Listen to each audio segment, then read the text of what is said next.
Hey everyone, welcome back to College Knowledge, the podcast that pulls back the curtain on the college experience. I'm Dave Kozak, founder of Elite Collegiate Planning and the College Planning Network. And I'm Joe, the College Pro, the most credentialed college financial advisor in the country. Each week, we give parents and high schoolers an insider's look at programs, majors, and schools that are shaping the journey. Whether it's finding the right academic, social, or financial fit, or avoiding the pitfalls of overpaying for college, College Knowledge is here to guide you every step of the way. This podcast is brought to you by the College Planning Network, the one-stop shop for your entire college planning journey, from building the perfect list of best fit schools to test prep, admissions, guidance, and financial aid support. CPN has you covered every step of the way. Let's get started and build that college knowledge. Dave, we have a great show today. Well, I'm excited, Joe. Yeah, and we have a special guest. You guys have watched episodes in the past. We've had, guests on Zoom, but not today. I guess we can say a special co-host because he's going to be here the whole day, not just for our little interview segment. So let's welcome to the show first and foremost, Mr. Shane Ryan. Shane, thanks for being here today, sir. Thanks for having me. This is awesome. Yeah. So I guess as we have a rundown, we're going to be talking a lot today. Some things in the news about freedom of the press on college. Some recent stories came out that I think deserve some discussion. Want to talk about college enrollment. The numbers are down. Maybe some of the reasons why. I'm sure Shane might have some interesting takes on that. We'll hit our success stories for the week. And then we want to talk about SAT optional programs. Is it more of a marketing ploy than actually trying to help? I don't know. We'll talk about that. And Dave, I'm again, good one to have Shane here for. Do colleges care more about rankings than students? We'll talk about that a little bit. And then obviously we're going to get really into the admission side of things with Shane here. So great show as we have lined up for today.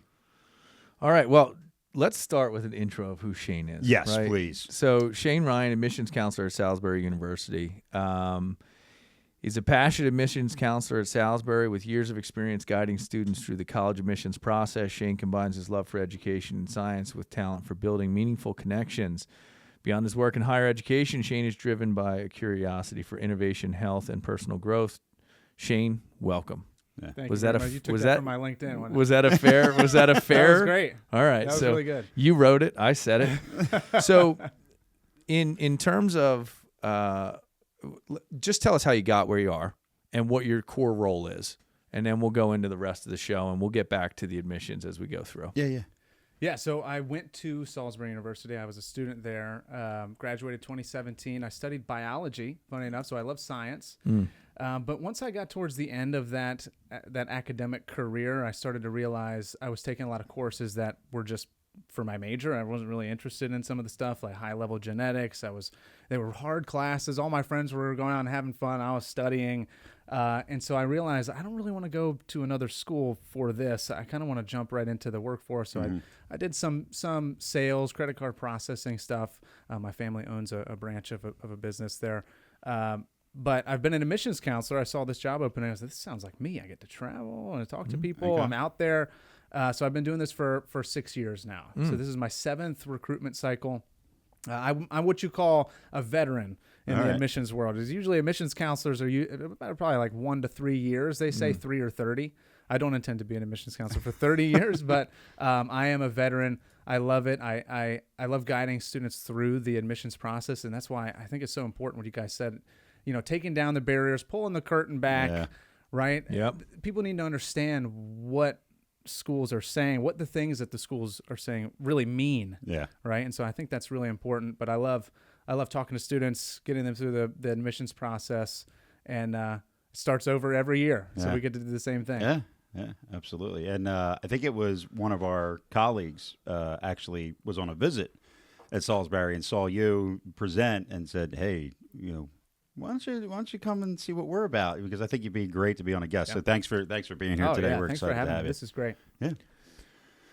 Joe, Dave, are we ready for College Confidential? I think we are.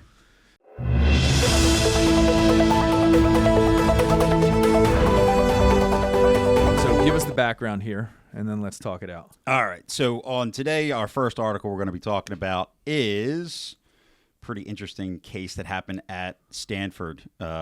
So a student reporter was arrested, basically is now facing prosecution for essentially what he says. I don't know how much of everything is true, but for reporting the news. So back when there was a pro-Palestine, I think it was pro-Palestine, we'll say, I don't want to say riot, but, protest going on, some students went into the president's office, barricaded themselves in, and destroyed the office. This young man was with that group, but states that he was there for press purposes. He was wearing a press pass, he was recording, he was there for press purposes. But the school was pushing hard to have him prosecuted for this. So it's a little, obviously, I think, a dilemma, because freedom of the press is what, one of the things that makes this country great. Yeah, it's one of the top 10. Yeah, you would think. Yeah. But this young man, Dylan Gohill, was basically covering a campus protest, went into the, with these demonstrators that were barricaded in. And Stanford's case is freedom of the press doesn't exist if you're barricaded, which I kind of say, you look at that and say, well, if that's the truth, if he truly wasn't using the press as a kind of get out of jail free card, isn't that exactly what freedom of the press is about? Like, to be in places, number one, that you might be putting yourself at personal risk, right? But to get the news out is what exactly, you're not trying to hide anything. Nothing is, off limits. It's the truth has to come out. So if that's truly what he was there for, I think it's a little disturbing that we kind of see this kind of playing out. I'm curious how it's all going to play out. So, well, I think it's just a microcosm of the bigger issue we have in the press in general, right? I mean, we've seen over the last decade, at least, we've seen the impact of social media on sort of the news and information you receive, and this sort of, we can pre-script something. And so, especially at these institutions who have been lambasted over the last several years for eliminating free speech, for not allowing people to speak their mind, right? This is again, don't know enough about it, don't know both sides of the story, right. But the idea that they would do this is Stanford doesn't want that news. They don't want that video of whatever was going on there being circulated. And so are you trying to silence a truth? And right. That's one thing that's happened across the board, is just silencing truth everywhere. Yeah. Right. I mean, from COVID on. Yeah. Right? God, yeah. Was he the only one arrested? Like, that's what I'm not. No, really I don't. I think understanding. everybody that was in part of the group was arrested, but He was saying, because his I have the defense is, pass. I'm press. I'm here. He is a journalist for the college, so it's not like he didn't have those credentials. Again, and we always see there's always, what is it, two sides to every story, and then there's the truth. Right. So again, was this hey, I have a press pass, so I have free range to join this and join in the chaos, and I know I can get away with it. I don't know, but that's kind of how I read in between it. Or was he truly there to report? Which I honestly would say, hey, I'm not a judge. I don't know everything about the law, but okay, let's see your footage. If you were truly there as a, someone that's trying to report the news, right? You would have articles written, you would have notes, you would have things that right after. You would have been writing down, where is your news? Yeah. Where's the news piece of this that keeps that freedom of the press there? Or was it, I got a badge, I know I can do this? Yeah, I got some questions there. So in one part of the article, they're talking about, throughout the protest, Gohill and another Daily reporter, Greta Reich, filed regular dispatches about demonstrations on both sides of the conflict. Their stories were factual, unbiased, and filled with quotes and color that came from on-the-ground reporting. He won an award from the university that paid out for a summer internship at the Los Angeles Times. So an unusual achievement for someone who, as they put it in it, reporting career had spanned less than a year. So the guy, He must have been good. and here's the crazy part to me is that the story, albeit who knows what the intention was and why he was there. I'm not trying to say things I don't know, but if a guy that is appointed by the school to cover things is covering something, like, I think this, again, from the article, and who knows who wrote the article, we can get deep into that, but that's a tough thing for a school to do to someone, especially where, to me, higher education is about learning how to continue to learn and craft. And so, what's this guy's future when let's say all this brushes over? Look at the guy that just got acquitted or the case got dropped for the choke out in the subway, right? why would a Good Samaritan step in if you're just going to have to spend a year in court fighting for the Good Samaritan? And then in this case, this guy's like, well, why would I go report on hard subjects? Like, Right. no, what we need, another sports reporter? Like, come on. Yeah, and it's I think sometimes it's that fear that, well, I don't want to say, but those that are in power can use that fear to discourage anybody else from potentially pursuing that. Well, look what happened. Look what happened, and you're going to have less and less of this type of reporting. If that's what they want, this is a way to Silence achieve it. that. Yeah. Really, we would need more. What's his name? Dillons. Yeah. Yeah. Really, we would need more Dillons. Right. Absolutely. Than less, right? Yeah. To kind of report on this kind of stuff. Yeah. No doubt. Yeah. Interesting stuff. We'll watch this one progress and see what happens there. And our next article today, I think a good one. So, college enrollment is falling at a very concerning rate, as new data has revealed. So, freshman enrollment for the fall of 2024 dropped 5%. Selective colleges saw a over 6% decrease. Minority enrollment fell sharply by almost 17%. A lot of reasons potentially why. But I'm curious, Dave, what would go through your mind? I want to hear Shane's perspective first, since he's the Yeah. guy that lives this every day. Yeah, well, I think the overarching theory is that there's just less people that age. Is that kind of accurate? That's as people actually say? one of the things that's very accurate. So you go back to 2007. One of the things I was looking at here, the birth rate peaked in 2007. And then the financial crisis. The Great Recession happened, and birth rates fell That's right. significantly. They went from 14 births per 1,000 students to 11 in that year. So there's some economic people that are saying, 2025, like if it's dropping now, it's actually going to be from 2025 to 2037 that there's going to be a significant drop in just high school seniors, flat out. Yeah. There's just less Just kids less that students age, graduate yeah. from high school. Mm-hmm. I don't know how it's affecting Maryland, and so I think luckily for us, our population hasn't, for whatever reason. But Pennsylvania, I know for a fact, has, and so we're kind of on guard a little bit. There's a PA. We're in PA's backyard. Kind of, they're going to try and come market to students in Maryland, get them to come up here from out of state, and so those are the kind of, we can't avoid that, but that's kind of our take on it. But I can't say personally that I've noticed there are less students at a high school. I feel like my visits at high schools have more students. So either it's maybe less, maybe we have less total students, but we might have more students interested in college these days. I mean, that's kind of my take on the front lines. So, Joe, in our conversations over the last, interviewing, hundreds of academics and going through this stuff, there are two things that have happened and we know about. One is obviously the factual decline in birth rates. Two is the tarnish that colleges got over the last 5 years specifically, and probably 5 years leading up to that, which is, the idea that I think it all started with the test optional thing. Where people were like, wait, what do you mean test optional? I'm going to pay how much money for... And that stemmed from COVID, which I think also was Correct. a major COVID, shift. there were, if you actually go back and look at some of the reports on COVID and how schools reacted to it, like, I'm not giving them a pass. I'm also not giving them 100% liability or responsibility for it, because nobody knew what they were supposed to be doing. But there were some pretty draconian things done at some campuses across the country in terms of when a COVID case came out, what that student had to go through and how that was handled. So I think you're also seeing this backlash or this whiplash or this pendulum swing about, we're out of workers. We need tradespeople. We need people that can, crank a wrench and fix the furnace and do that stuff, because there's a decline there.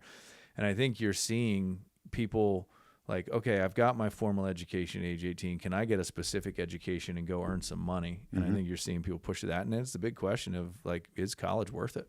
Yeah, I think that the rising prices. I also think that a major factor was the whole FAFSA fiasco last year. Huge. FAFSA, as of November, the high school students, it was 54% of the 2024 graduating class completed a FAFSA, which was down over 9% from 2023.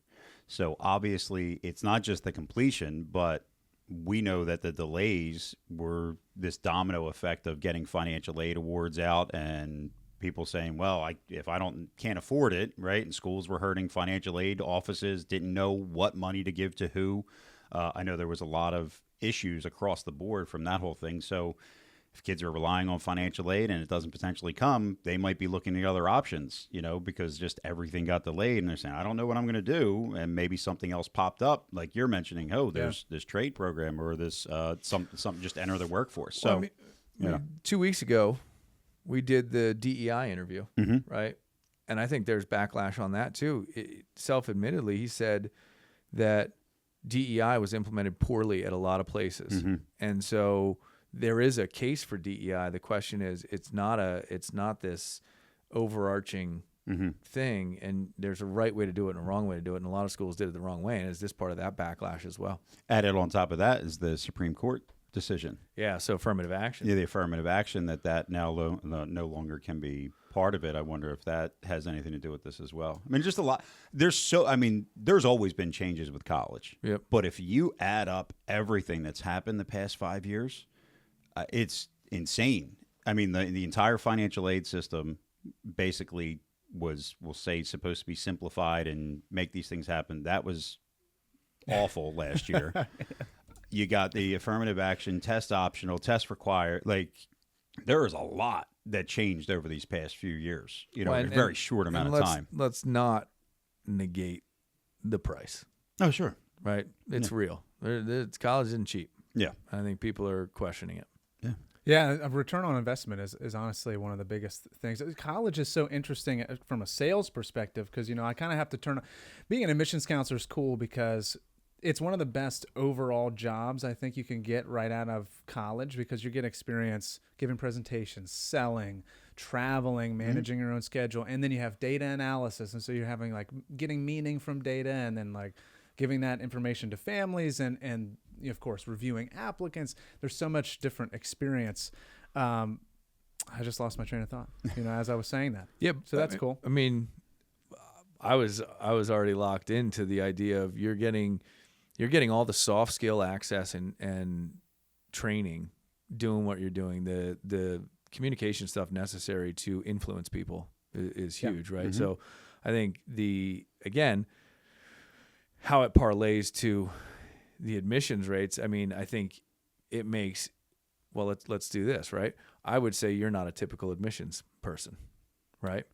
In my opinion, all the admissions people I've met, they're not the super gregarious, outgoing, constant, they're not the salespeople, right?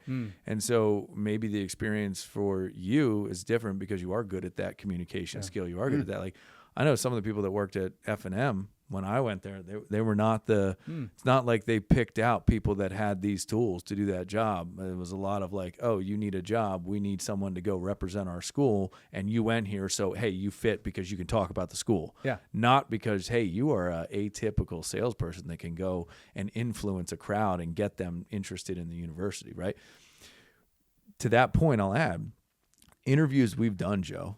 I mean, probably 50% of the interviews we've done, Joe and I will look at each other afterwards and go, God, that school was never on the list. It is now. Yeah. They got some cool stuff going on. So again, I think there may be a point to what you're saying in terms of, is the representation at the university, are they sending out people that give a good perspective on that school, right? Yeah, and I remember what I was going to say now. Perfect. ROI, that kind of stuff.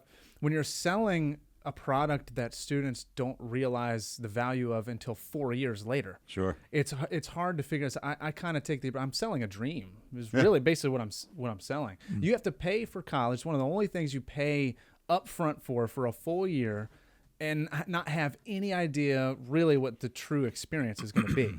And that was the outcome. The outcome especially after 4 years. It's how do you know you're going to get a job? You're paying into this thing. It's such an investment. But that's why looking at a college that has a good return on that investment is huge. And picking a major that has a good return on investment is huge. Which is why so if you go to that Search Faster Technology that Niall was showing you before, one of the tabs under each school is ROI, and it talks about I saw that. the job placement within 6 months, total loans coming out How of do you college. get that info, by the way? I could tell you, but then I'd have to tell you. No, so again, if you've never been on the College Planning Network's website, go to collegeplanningnet.com. Check out that search faster tool. Shameless because plug. It gives you shameless plug. Always shameless plugs. Yeah. Good College Confidential section right there. So that's going to lead us to our brag board today, Dave. Yo,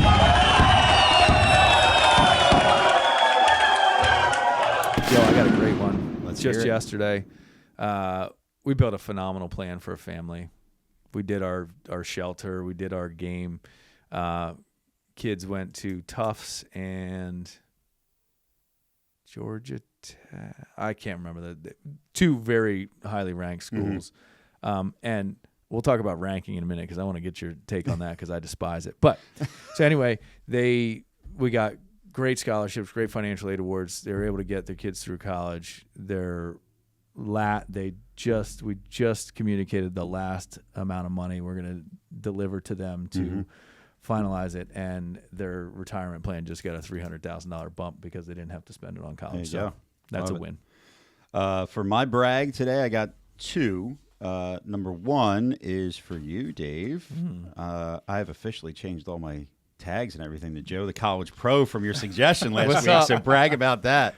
So all the social media, you can look at Joe the College Pro on all the social media handles now to find me. So thank you for that one, Dave. I think it has a nice ring to it. It does. But yeah, this time of the year, it's fun because all the families that I started working with 4 years ago, they got one bill left. Yeah. And we're just meeting with them. I had multiple meetings this past week where it was told, yep, one more bill. That's worked. We're doing the same thing we did the past 3 years, right? Yep, that's it. Great. Now let's move on. The light's at the end of the tunnel for retirement.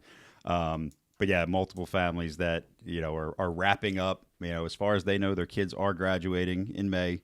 They got one semester payment left. It's always a good feeling when you meet with these families and you end up getting the, hey, I don't know how we would have done this without you. That always feels 100%. good. So that's me bragging for our episode today. That's Shane, awesome. you got anything you're going to That's what brag I'm about? saying. Yeah, Like we put you on the spot. Yeah, am I supposed to brag about myself or whatever. somebody else? It could be whatever. It could be whatever. I don't like to brag. I don't like to brag, but no, one of the most fulfilling parts of my job, I'm the admissions counselor for all the Eastern Shore of Maryland. I have Cecil and Hartford County, Maryland, and then all of New England, Okay. of the closest and the farthest territory. And I do these things called on-site admissions events. And these are basically, I go in a suit like this and I sit down one-on-one with students and do a short interview. And then I bring in their certificates and I write their name on the certificate. I admit them right there on the spot. And I did 17 of these events in November. It was back-to-back every day, a Wow. different school, 339 student interviews. It was a blast. So I want to shout out to all the students that I interviewed. It's really cool to... As part of the interview, I try and break down the barriers immediately. I just, as soon as they get in, I'm like, if you could become an expert at anything in the world instantly like that, what would you choose? And hearing that answer, I always get a little nugget of information. And then and all of a sudden through the conversation, now they're comfortable. And then I ask them, why SU? And, kind of going through this whole thing. Just making those deeper connections with the students is really cool. So shout out to all my students I interviewed. Shout out to the admissions team. Brag on them. We have an awesome team. We got the second largest class in SU history last year. So what enrollment cliff? Yeah, there you We're go. going to break that this year. I'm telling I like you. it. So hold on. You go to the campus, high school campus. To high school, yeah. You pull a kid into a room, and Pause. and you give them an admissions letter right there. Yes, I do about a 10-minute interview, 101. And does anyone not get admitted?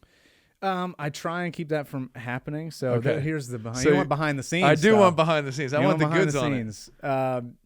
So I will coordinate with the guidance counselors beforehand, and kind of give them an outline of what GPA I'm willing to take for an interview. And so we try and not have it be a Got it. negative experience. Understood. But there are always students that really want to meet with me, and I just can't. Sometimes, sometimes they do make it. I get their senior year grades, and I can recalculate right there on the spot. They're super excited.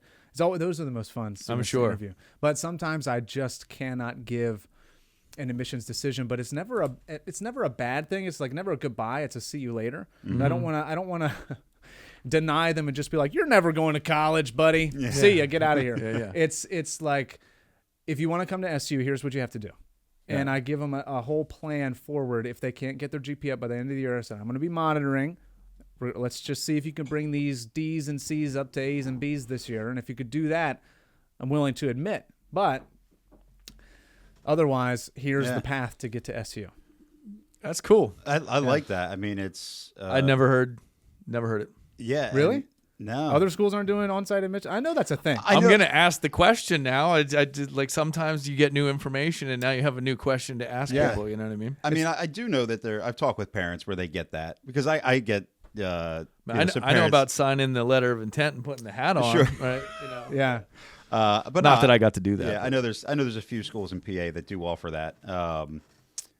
There's going to be a question when we get really into this a little bit later. I saw you both writing down. Oh, yeah. Scared me a yeah. little bit. But no, I think the most interesting fact there is to say, it's not just the letter of decline, that a kid would potentially get if they didn't sit down with you, where you get that little bit of tweaking saying, well, look, this is what you have. You want to come. I can't do it right now, but this is what you got to prove to me over the next, and kind of motivate the kid to say, you keep up your end of the bargain, you're it.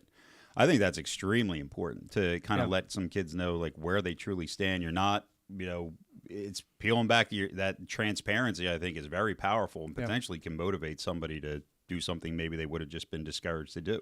Yeah. So I like that side of it. Exactly. And it feels good either whether they come to SU or not. It's like I can look at their grades and maybe admit them to SU, and if they didn't ever come, at least they got their grades up. Yeah. They got motivated right before they get to college, and that's the important part.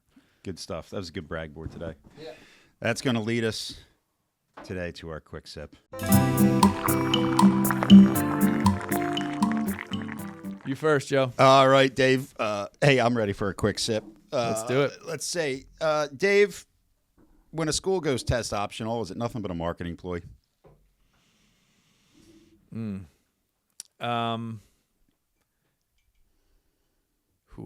Historically, I would say yes. I think COVID threw a monkey wrench into that. I think from a marketing ploy standpoint, some schools it's 100% a marketing ploy to drive applications. Again, talking about yields, we know how the game works. For other schools, it's not, because I had a conversation with an admissions officer at James Madison University, literally chasing down an answer on test optional, and they were like, "No, we don't want it." And I was like, "You don't want it?" They said, "Yeah, if you can put 4 schools on the FAFSA, right, or whatever, and we're the 5th school, like, we don't want it." And I was like, "All right." So for them, it's not. So I think it goes school by school. All right. Interesting. Yeah, so SU has always been test optional, but before you had to have a certain GPA to qualify to be test optional. Okay. And then COVID, all the other schools went test optional that weren't test optional before, and now we kind of have to they started taking our students because they're test optional. So in a way, maybe it is a marketing ploy, but I think the way that SU has always done it, it's not. It's just we believe that there's more to the application, like a holistic part, than just test scores, GPA. So I think if you approach it that way, it's not. I can tell you're thinking something. What are you thinking? No, I'm listening intently. we have a whole interview segment to do with you next. Oh, good. So that's my take on it. No. Yeah, I think once the pandemic hit and everything went test optional, I think obviously it was meant with a good intention. I think some schools that remained test optional then fell into one of two buckets, where it was, hey, we're not getting the caliber student that we need. We're seeing grades where we don't need them. We have to go back to being test required, which is where you've seen that shift potentially happen. Now, the schools that remain test optional, not the ones that were test optional before, they saw a dramatic increase in their applications. Their acceptance rate, the number of students they accepted stayed the same. So now 2 things happened from, I'm sure we're going to get into later, is the rankings. Because now all of a sudden you have a school where their acceptance rate dropped down significantly. And with the test optional, we always get asked, like, well, what's a good score to get into this school? I had a family ask me the other day, well, my kid's interested in Penn State. What is the SAT score you need to get in there? Saying, well, it says it's test optional, right? The average score is a 1,300, but 35% of the class submitted a score. So now, which 35% do you think that was, Joe? The ones that got 1,300 or higher, right? Like Yeah. anybody that got an 1,100 or less just didn't submit it.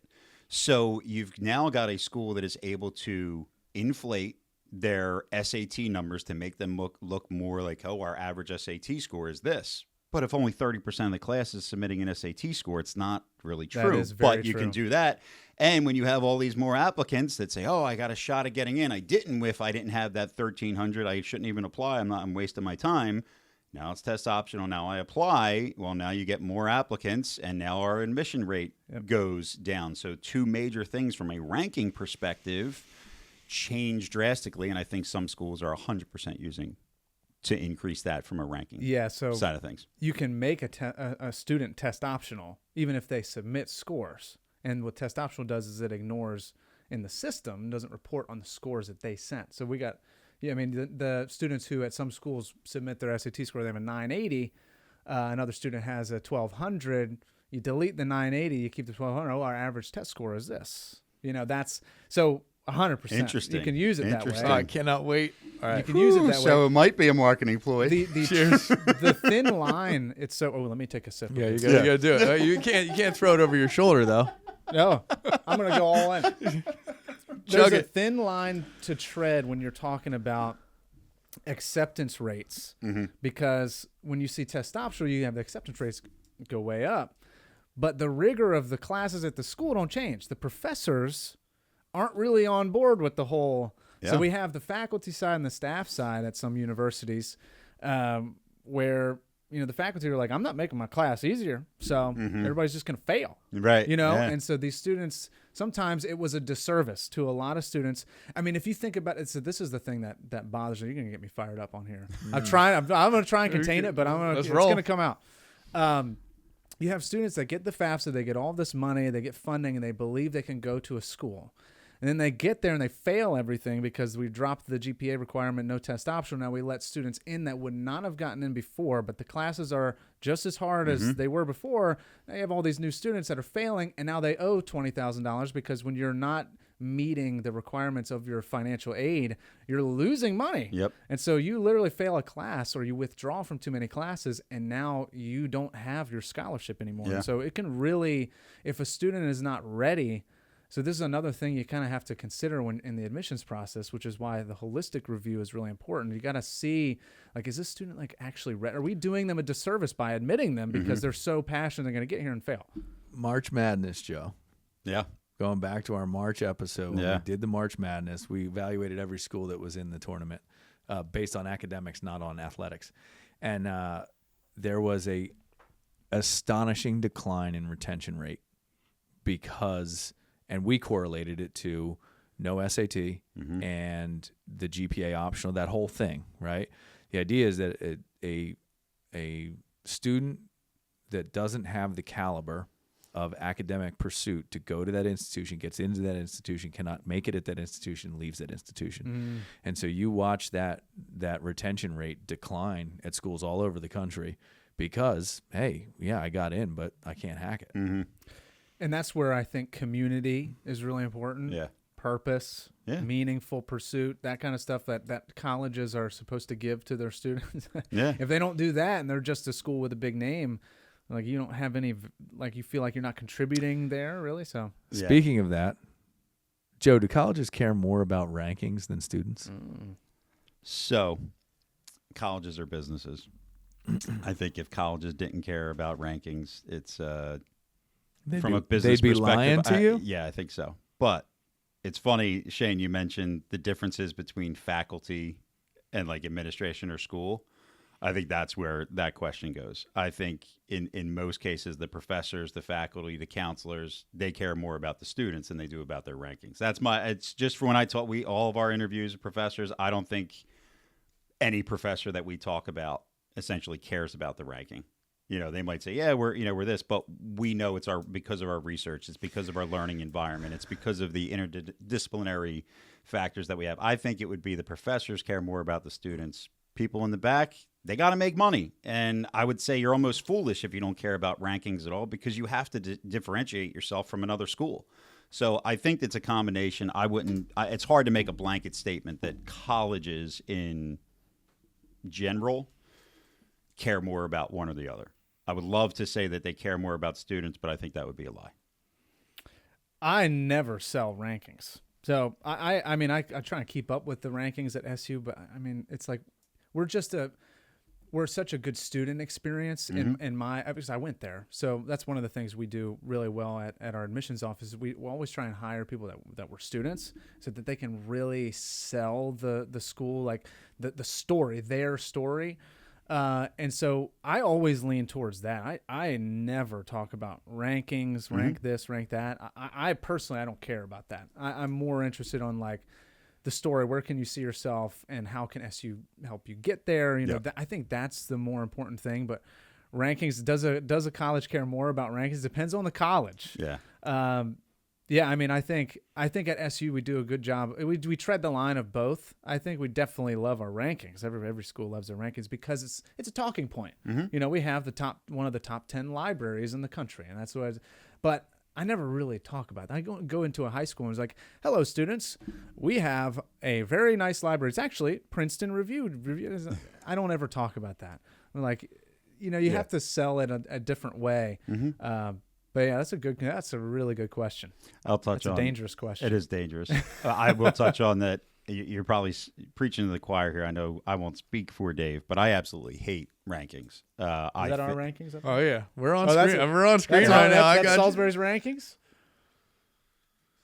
Yeah, look at that. Number 37, best value. And again, who's doing the rankings? What are the rankings based off of? That's also. I get to go. Go ahead. So first and foremost, rankings are garbage, and I can tell you rankings are garbage because I know some of the most brilliant people I know graduated from schools that you would go, what?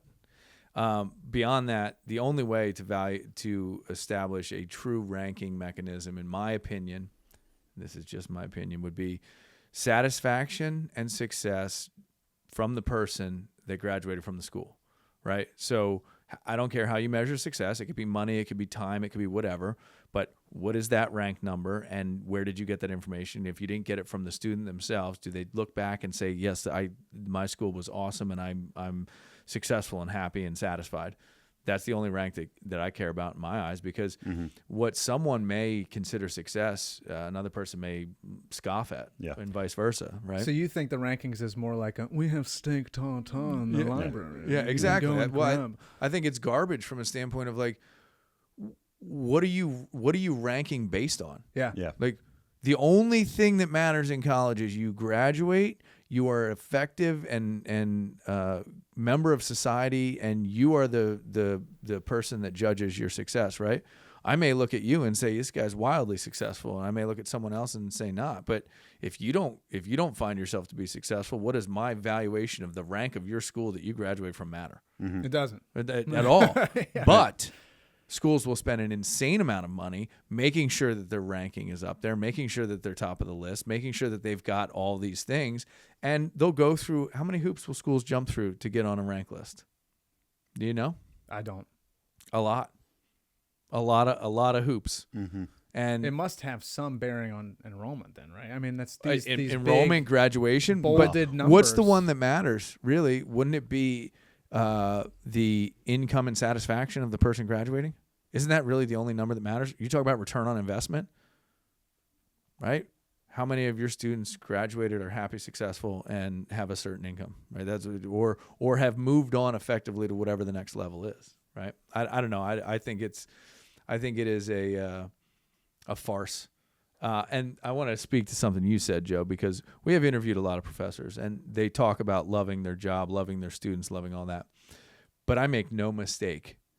When you're a PhD and you've spent 10 years studying a specific subject matter, there is an ego involved in that, and they like to know that they're working at a school that has the rank. I was actually going to say that, Joe, when you said that you think that professors actually care more about the students than the ranking. And in my mind, I'm like, if I was a professor, if I was to try and put myself in those shoes, it would almost feel better for me to say I am a professor at a number one research one institute, you know? Yep. And so I think the ranking is kind of for both. It's for, it's money. I mean, it's money. It's based off of money. There's no question about it. It's based on money. So if you don't think college is a business, you're wrong. College is absolutely a business. We're going to get into that, aren't we? Let's go. That's it. All right. That was today's quick sip. Quick sip.